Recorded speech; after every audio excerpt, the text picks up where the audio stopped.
4 വർഷത്തെ ഇടവേളയ്ക്ക് ശേഷം തിയേറ്ററിലെത്തിയ രജനി ചിത്രം കൊച്ചടയാന് ഗൾഫിലും ഊഷ്മള വരവേൽപ്പ്. മസ്കത്തിലെ തിയേറ്ററിൽ പ്രത്യേക ഷോ നടത്തിയാണ് ആസ്വാദകരുടെ തിരക്ക് നിയന്ത്രിച്ചത്.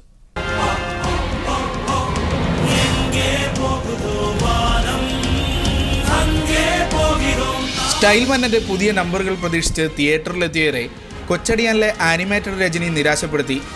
എങ്കിലും പടം കാണാനുള്ള തിരക്കിന് ഒട്ടും കുറവില്ല. ഏതു സിനിമയും 3 ഷോയിൽ കൂടുതൽ കളിക്കാത്ത മസ്കത്തിലെ സ്റ്റാർ സിനിമയിൽ 4ാമതൊരു പ്രത്യേക ഷോ ഒരുക്കിയാണ് തിരക്ക് നിയന്ത്രിച്ചത്. കുട്ടികൾക്കൊപ്പം തിയേറ്ററിലെത്തിയവരെ കൊച്ചടിയാൻ നിരാശപ്പെടുത്തിയില്ല.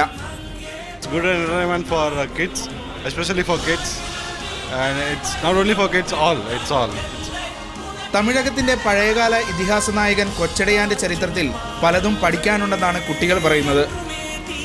It's animated and then it's awesome and it's all about for us it's animated, we can learn something from it.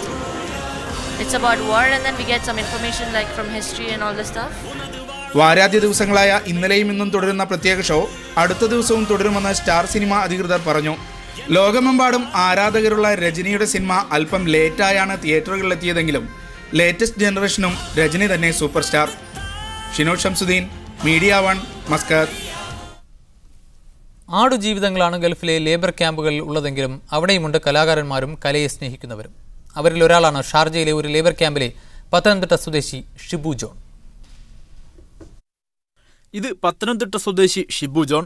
7ാം class മുതൽ തന്നെ കവിത എഴുതി തുടങ്ങിയ കലാകാരൻ ജീവിതത്തിലെ പ്രാരാബ്ധങ്ങൾ കാരണം പഠനം പ്രീ ഡിഗ്രിയിൽ അവസാനിപ്പിക്കേണ്ടി വന്നു. പിന്നീട് വിധി ഇദ്ദേഹത്തെ പ്രവാസ ലോകത്തെ ഒരു ലേബർ ക്യാമ്പിലേക്ക് എത്തിക്കുകയായിരുന്നു. എങ്കിലും കവിത എഴുത്തു തുടർന്നു. 12 വർഷത്തെ പ്രവാസ ജീവിതത്തിനിടയിൽ ഒരുപാട് കവിതകൾ എഴുതിക്കൂട്ടി. പലതും നാടോർമ്മയിലും പ്രത്യേക സാഹചര്യത്തെയും അടിസ്ഥാനമാക്കിയായിരുന്നു. ഞാൻ വളർന്ന സാഹചര്യം, ജീവിത ചുറ്റുപാടുകൾ എന്നെ ഒരുപാട്, പിന്നെ എനിക്ക് ആ നാട് അത് എനിക്ക് എന്നും ഒരു ഹരമാണ്. അതാണ് ഏറ്റവും കൂടുതൽ കവിതയായിട്ട് എൻ്റെ വരികളെല്ലാം അങ്ങനെ ആ പച്ചപ്പ് നിറഞ്ഞ പാടങ്ങളും നെൽവയലുകളും ഇങ്ങനെയൊക്കെയുള്ള കാര്യങ്ങളാണ്. നാട് ഒരുപാട് മിസ് ചെയ്യുന്നു. ലേബർ ക്യാമ്പിലെ ഒരു പ്രവാസിയുടെ വേദനകൾ ഇദ്ദേഹം കവിതകളിലൂടെ ആവിഷ്കരിക്കുകയായിരുന്നു.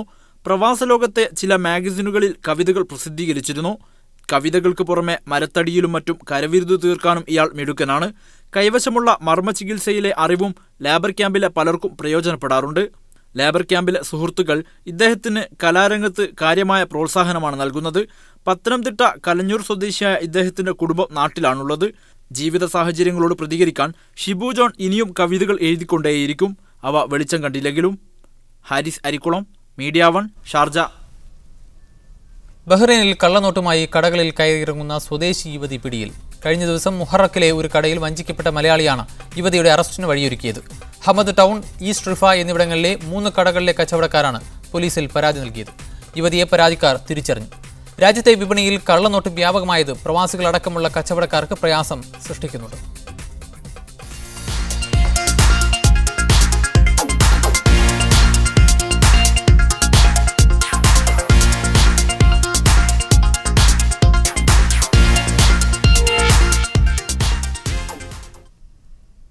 ഈ വർഷം ആരംഭിക്കുന്ന മീഡിയ 1 ഗൾഫ് ചാനലിന് ഖത്തറിലെ പ്രവാസി മലയാളികൾ പിന്തുണ അറിയിച്ചു. ഗൾഫ് പ്രവാസികളെ ലക്ഷ്യം വയ്ക്കുന്ന മീഡിയ 1 ഗൾഫ് വിനോദ ചാനലായിരിക്കുമെന്ന് media 1 MD doctor Abdussalam Ahmed അറിയിച്ചു.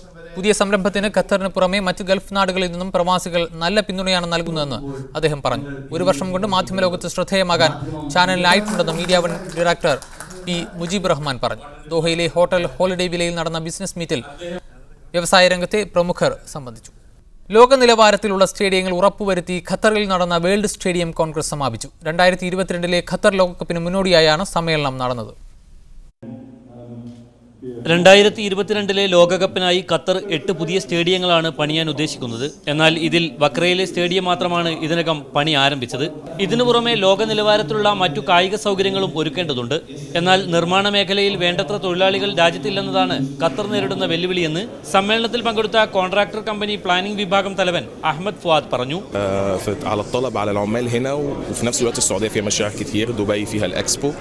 2020 അതോടൊപ്പം അയൽരാജ്യങ്ങളായ സൗദി അറേബ്യയിലും UAE-യിലും വ്യാപകമായ തരത്തിൽ നടക്കുന്ന നിർമ്മാണ പ്രവർത്തനങ്ങൾ കാരണം വേണ്ടത്ര മെറ്റീരിയലുകൾ കിട്ടാനില്ലാത്തതും വെല്ലുവിളിയാണ്. എന്നാൽ ഖത്തറിലെ ബാങ്കുകൾ നിർമ്മാണ പ്രവർത്തികൾക്ക് വേണ്ട പിന്തുണ നൽകാൻ തയ്യാറാണെന്ന് അൽ ഖലീജ് ബാങ്ക് ബിസിനസ് സെക്ടർ മേധാവി മുഹമ്മദ് അസം അബ്ദുൽ ഖാലിഖ് പറഞ്ഞു.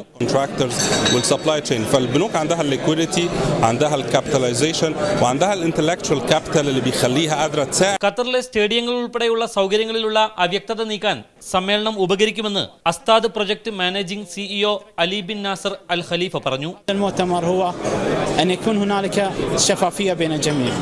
الجميع يناقش مخاطره وأفضل طرق لحل مخاطره. ഖത്തറിലെ സ്റ്റേഡിയം നിർമ്മാണ പ്രവർത്തികൾ ഏറ്റെടുത്തത് അസ്താദ് കമ്പനിയാണ്. 2 ദിവസം നീണ്ടുനിന്ന സമ്മേളനത്തിൽ വിവിധ മേഖലകളിലെ പ്രമുഖർ പങ്കെടുത്തു. Mujeebur Rahman, media 1, Doha.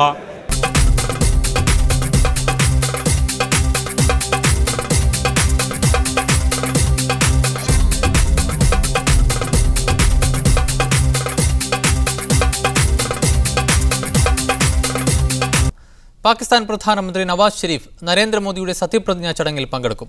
6 അംഗ പാക് പ്രതിനിധി സംഘത്തോടൊപ്പമാണ് നവാസ് ഷെരീഫ് ഇന്ത്യയിലെത്തുക. 2 ദിവസം നീണ്ട അനിശ്ചിതത്വങ്ങൾക്കൊടുവിലാണ് പാക് പ്രധാനമന്ത്രിയുടെ കാര്യാലയം സന്ദർശന വിവരം സ്ഥിരീകരിച്ചത്. സത്യപ്രതിജ്ഞാ ചടങ്ങിന് ശേഷം നവാസ് ഷെരീഫ് മോദിയുമായി കൂടിക്കാഴ്ച നടത്തും. ഇന്ത്യയുടെ ക്ഷണക്കത്ത് ലഭിച്ചതായി മെയ് 21 പാകിസ്ഥാൻ വിദേശകാര്യ മന്ത്രാലയം സ്ഥിരീകരിച്ചുവെങ്കിലും 3-ാം ദിവസമാണ് ഇക്കാര്യത്തിൽ അനുകൂലമായി പ്രതികരിച്ചത്. പാക് പ്രധാനമന്ത്രി നവാസ് ഷെരീഫ് ക്ഷണം സ്വീകരിക്കുന്നതിന് പാകിസ്ഥാനിലെ പ്രതിപക്ഷ നേതാവ് ഖുർഷിദ് അഹമ്മദ് ഷാ, ദേശീയ സുരക്ഷാ ഉപദേഷ്ടാവ് സർത്താജ് അസീസ് എന്നിവരും പാക് വിദേശകാര്യ മന്ത്രാലയം അനുകൂലിച്ചതിനു ശേഷവും പ്രധാനമന്ത്രി കാര്യാലയം മടിച്ചുനിന്നു. പാകിസ്ഥാനിലെ 2 പ്രബല ശക്തികളായ സൈന്യത്തെയും മതസംഘടനാ നേതാക്കളെയും വിശ്വാസത്തിലെടുക്കാനാണ് ഈ ദിവസങ്ങളിൽ ഷെരീഫ് നീക്കം നടത്തിയത്. വാജ്പേയിയുടെ കാലത്ത് നവാസ് ഷെരീഫ് നടത്തിയ സമാധാന നീക്കത്തിന് പിന്നാലെയാണ് പാക് സൈന്യം പർവേസ് മുഷറഫിന്റെ നേതൃത്വത്തിൽ കാർഗിൽ ആക്രമിച്ചതും പിന്നീട് സർക്കാരിനെ അട്ടിമറിച്ച് അധികാരം പിടിച്ചടക്കിയതും. ഇത്തവണ കരുതലോടെയാണ് ഷെരീഫ് നീങ്ങിയതെന്നാണ് സൂചന. കാബൂളിൽ ഇന്ത്യൻ എംബസിക്ക് നേരെ നടന്ന താലിബാൻ ആക്രമണവും ജമ്മു അതിർത്തിയിൽ ഇന്ത്യൻ പോസ്റ്റുകൾക്ക് നേരെ വെടിവെപ്പുണ്ടായതും ഇന്ത്യൻ പക്ഷത്ത് അലോസരം സൃഷ്ടിച്ചിരുന്നു. പാകിസ്ഥാനിലെ ആഭ്യന്തര സാഹചര്യങ്ങളും ഷെരീഫിന് അനുകൂലമായിരുന്നില്ല. ഇതിനെല്ലാം മറികടന്നാണ് പാക് പ്രധാനമന്ത്രി ഇന്ത്യയിലെത്തുന്നത്. ഇതോടെ ക്ഷണിക്കപ്പെട്ട സാർക്ക് രാഷ്ട്രത്തലവന്മാരിൽ ഖാലിദാസിയ ഒഴികെയുള്ള എല്ലാവരും നരേന്ദ്രമോദിയുടെ സത്യപ്രതിജ്ഞാ ചടങ്ങിൽ പങ്കെടുക്കുമെന്ന് ഉറപ്പായി. Rashiduddin, media 1, New Delhi. Muscat Thiruvananthapuram air India express സാങ്കേതിക തകരാറിനെ തുടർന്ന് റദ്ദാക്കി. ഇന്ന് രാവിലെ 11:10 മസ്കത്തിൽ നിന്ന് പുറപ്പെടേണ്ട വിമാനത്തിൽ യാത്രക്കാരെ കയറ്റിയ ശേഷമാണ് തകരാർ കണ്ടെത്തിയത്.